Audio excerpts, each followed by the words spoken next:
Okay, just a quick guide on how to create a website, edit that website, apply branding to it, and make it look your own using GoHighLevel.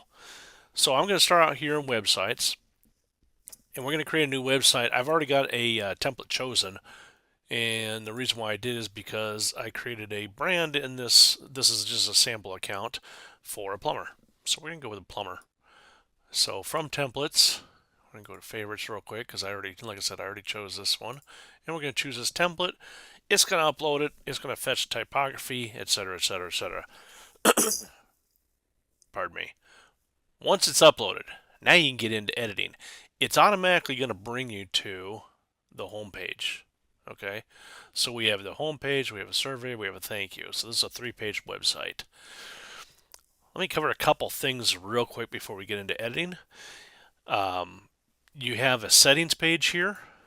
Go to that. That's where you can set the name of this. So this is plumbing services leads. That's what shows up under websites. Okay. And then you've got a domain. You can connect an existing domain. You can create a new domain. You can do whatever you want there. Favicon URL. So a favicon or fave icon, depending on how you want to pronounce it. A favicon is the little image you see up in the corner.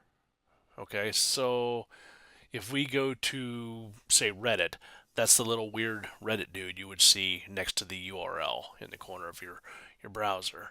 That's the icon that shows up when you save it on your phone. Okay, so that's a favicon. Head tracking code and body tracking code.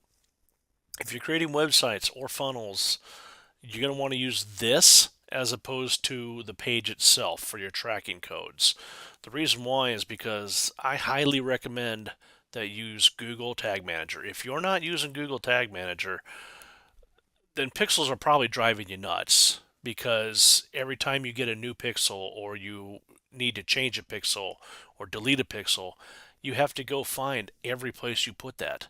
If you use Google Tag Manager and you put it right here, your head tracking, your body tracking, and you need to make a change to a pixel, you don't do it in your website anymore. You don't have to go to every single page and adjust. You just go into Google Tag Manager and you make the edits you need to in Google Tag Manager. So much easier, so much faster. So that's where you're going to want to put your pixels. Okay, is in Google Tag Manager. You put your head code here, your body code here. Okay, and then save it. Those are the most important things. These items here probably aren't going to apply in 99% of cases. GDPR compliancy might apply to folks overseas. In the United States, it's not necessary in most cases. But your mileage may vary, your locale may be different. So just be aware that's where this is. Okay? So let's go back here. We're going to go to this, and we're going to edit it. Now, a couple things. When you create a template, or excuse me, when you create a website from a template, it comes with all of the typography already defined in it.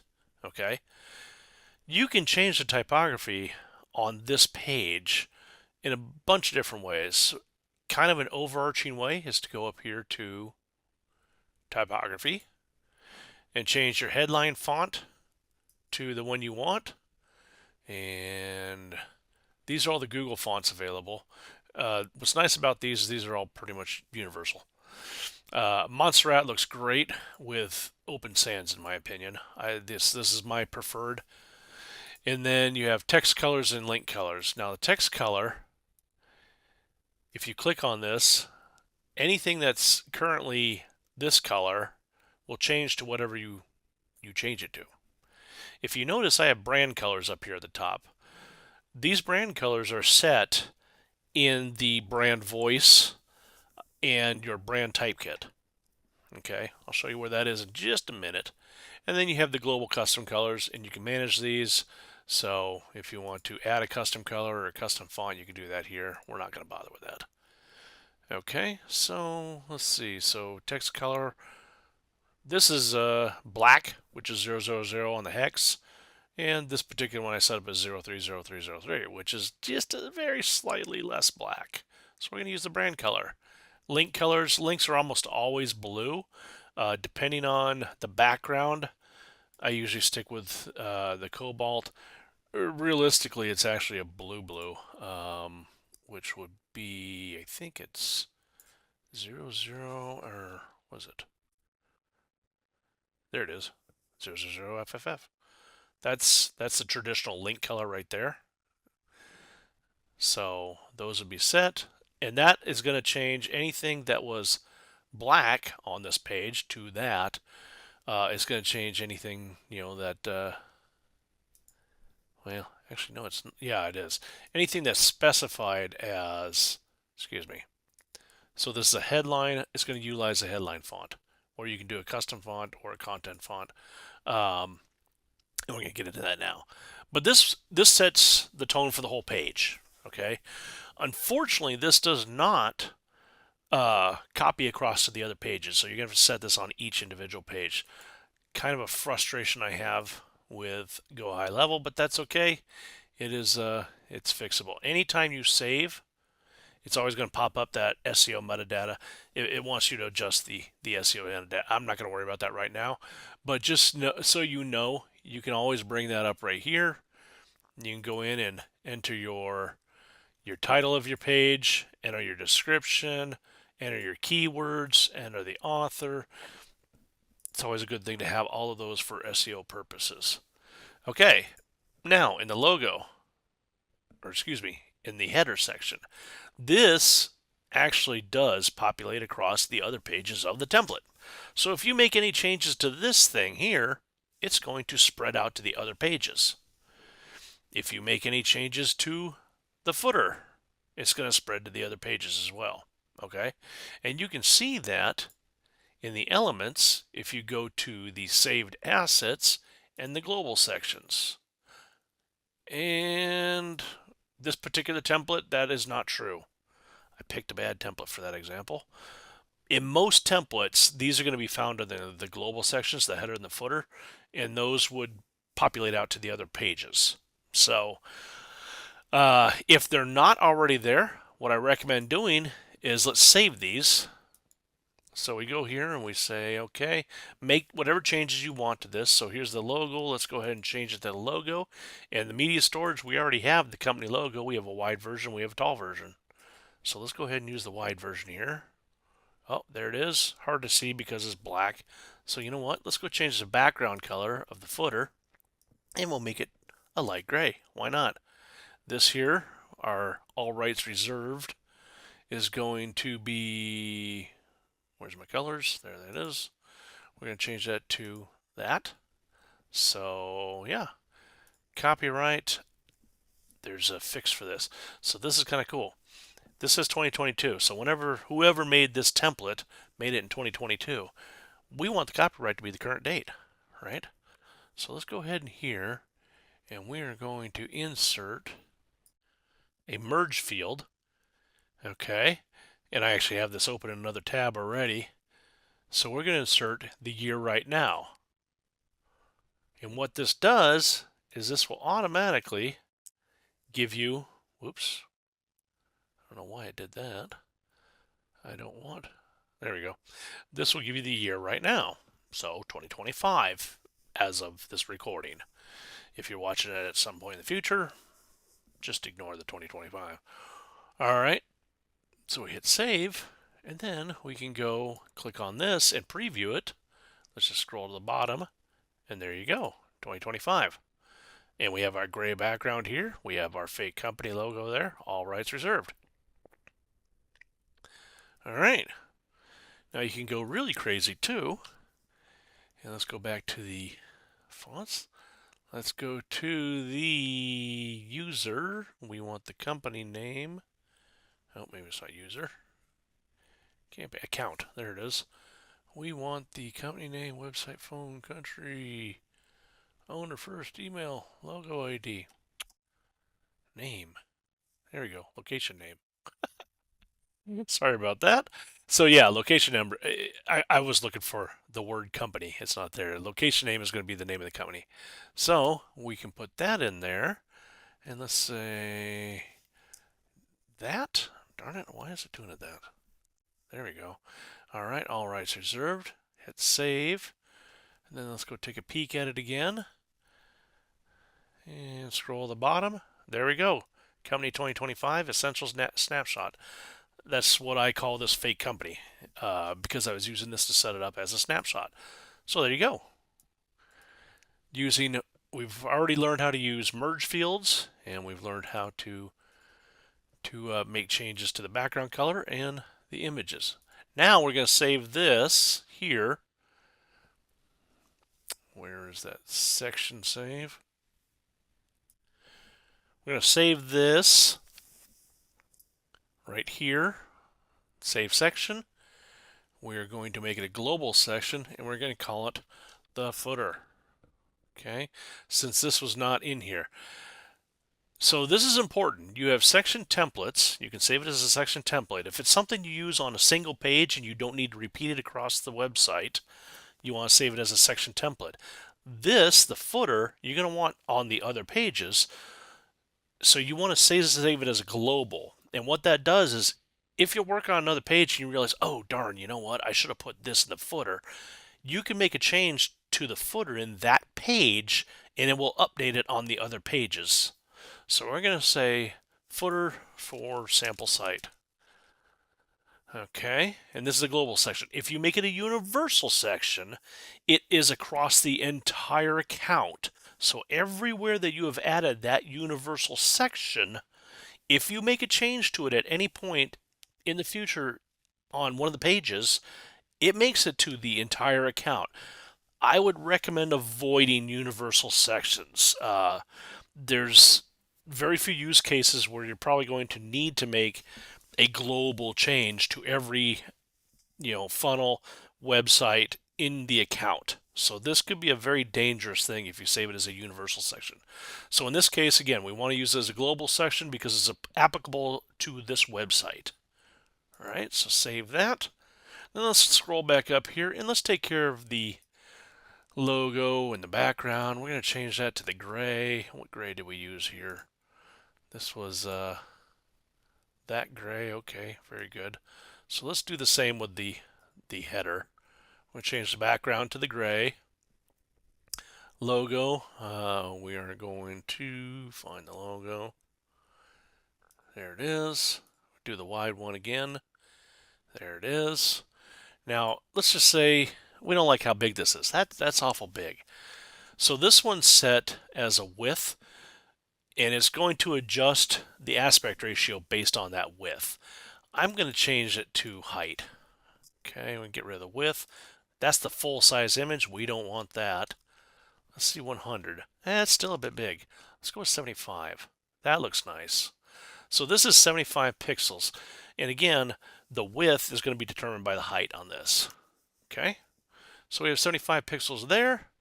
The About Us, and we're going to change the header. No, we don't want to change the header layout. We want to change the headline font.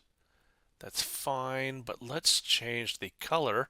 So the color is, we're going to do purple because that's one of our brand colors. Okay, so let's do purple. Why not? Or we could just stick with the black. And black looks better. We're going to stick with black. The off black, I guess, as it were. Okay. Now, going back here, let's see what it looks like on mobile. Oh, that's nice. That's actually really nice. And then there you go. There's the footer on mobile. But I would argue that this is too large. So let's go down here and we're going to change the logo and change that to 50. So now it should, darn it. This is one of the few times that it actually, logo menu optimized web load, that's fine. Brand logo, SEO, yep. I do kind of like the 50 actually better anyhow. All right, well, let's just leave it at that. So yeah, this is one of the times where you can actually change these independent of each other to a degree. But, all right, again, so this is taken care of. Let's go ahead and save this. We haven't linked these to anything yet, and that's fine.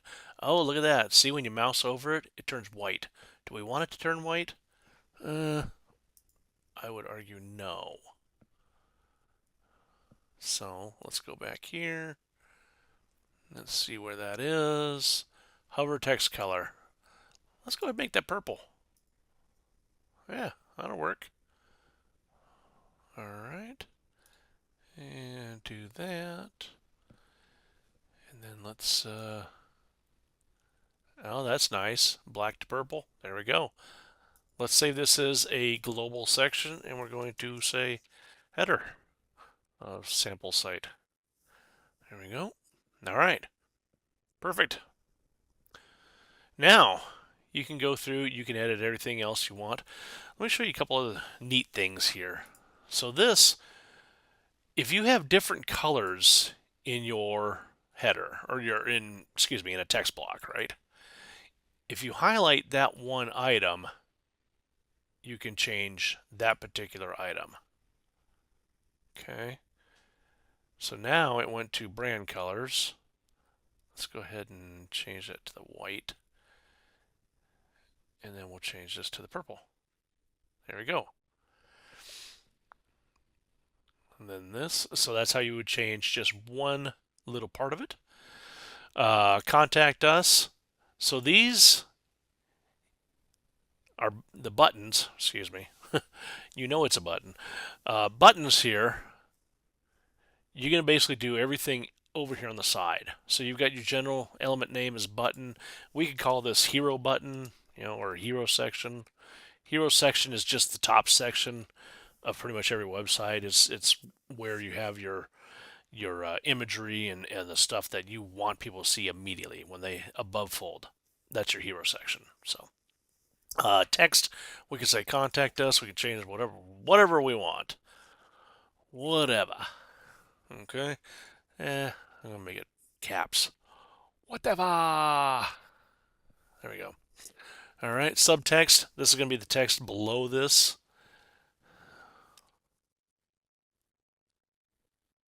There you go. Whatever, pull the lever. Anyhow. Headline font. So this is kind of more important if you have significantly different fonts. Montserrat versus Open Sans isn't significantly different. Montserrat's a little thinner maybe than the 400 is a little bit thinner than Open Sans maybe. I just know they look really good together. Better than if you did Open Sans, Open Sans. They're just subtly different. But we could say content font. Oh, there you go. You can see Open Sans is a little bit more squared versus Montserrat's a little more spread out. So we can go that, or we can go custom font, and we can choose something completely different, like Oswald. And you can see how Oswald has very little kerning, which is the width or in between the letters. Okay. Not I don't love Oswald there. Let's go back to Montserrat. And then you can adjust the size here. Let's go 30 on the, why not? On the font text. And then 12 on the subtext, or subhead, excuse me. Font weight, make it all thin. And make it bold on the bottom one. And then the background color. This is actually the background color of the button. Make it that. You know what? Let's stick with brand. Why not? And then icon. There is no icon to worry about. Okay. So there you go. That thing is monstrously huge. Let's change that.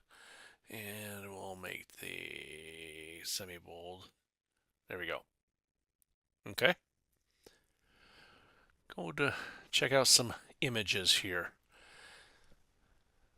So some of the things you can do this with any of these sections.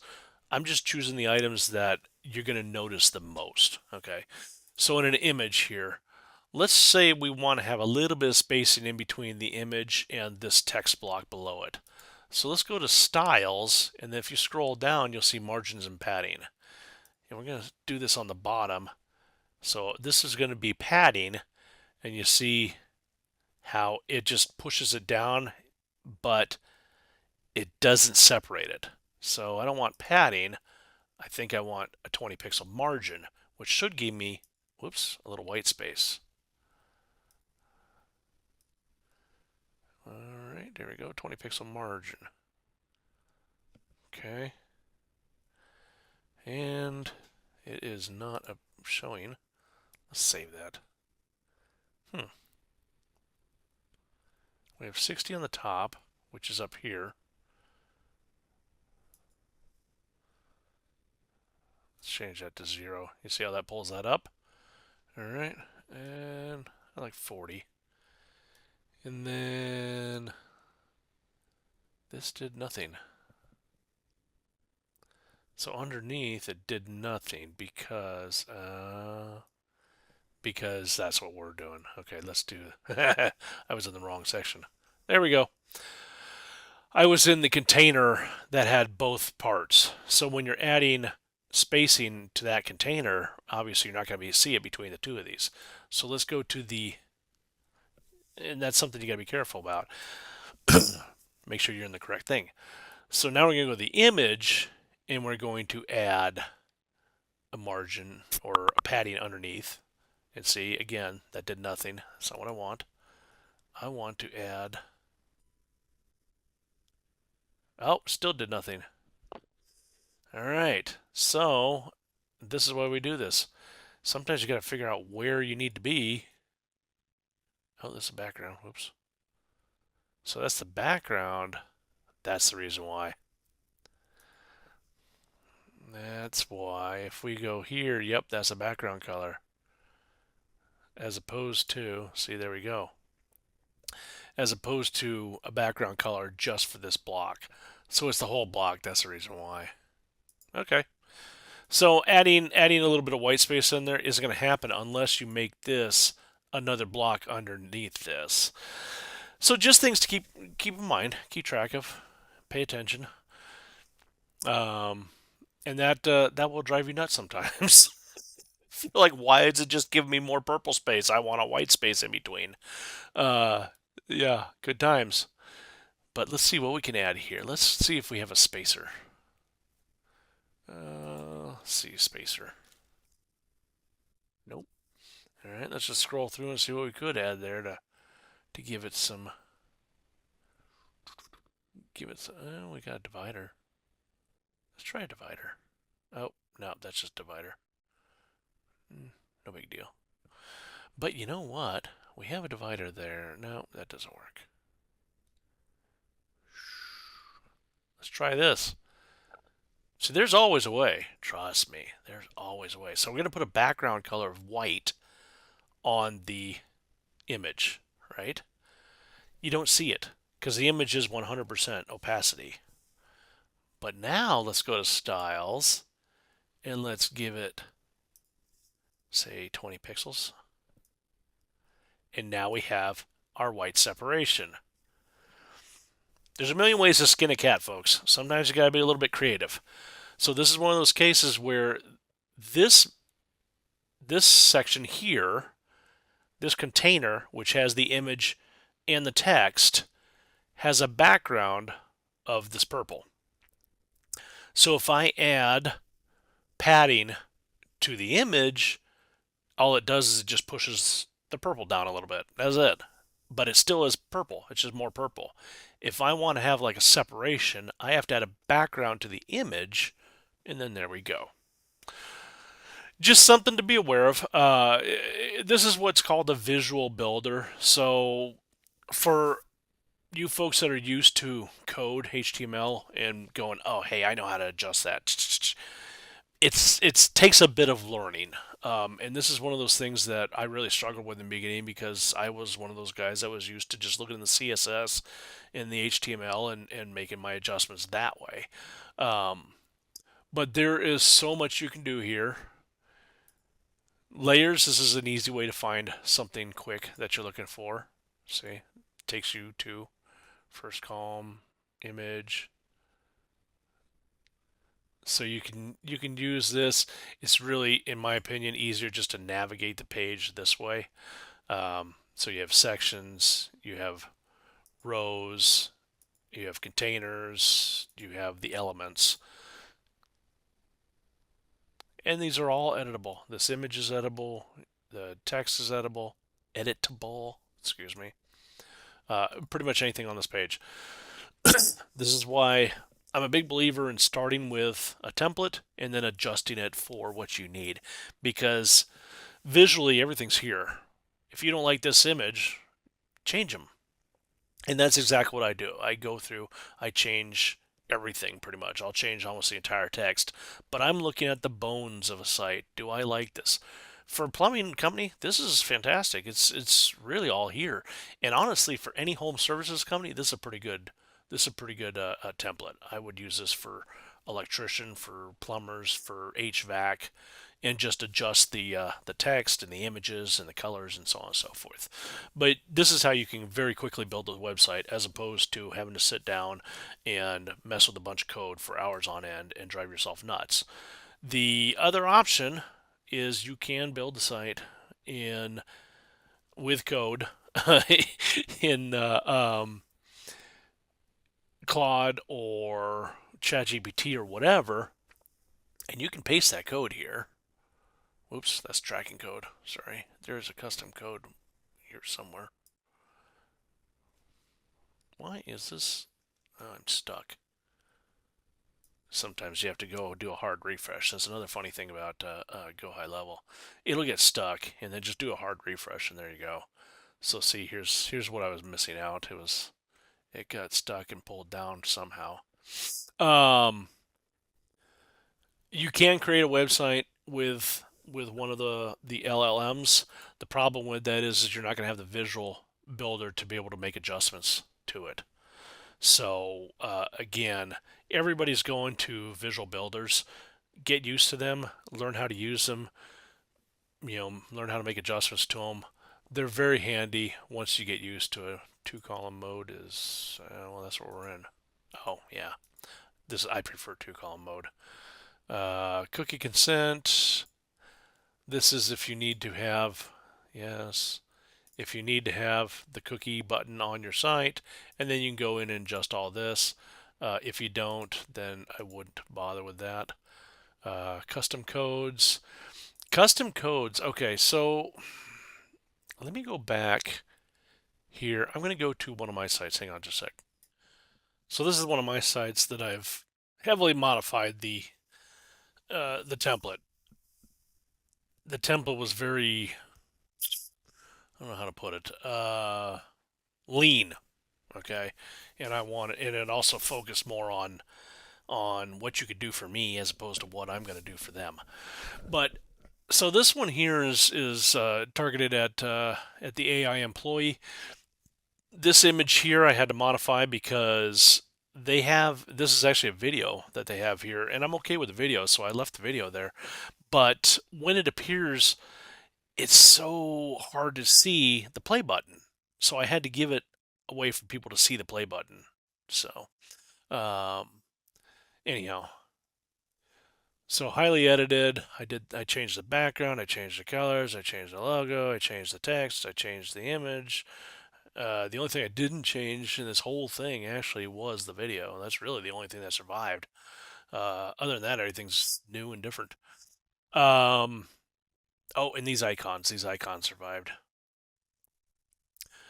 So this is one of the things that I created. This is custom. So this is a custom form that I added, and then I used JavaScript, custom JavaScript, and this is where Claude and GoHighLevel, or excuse me, Claude and ChatGPT are super helpful.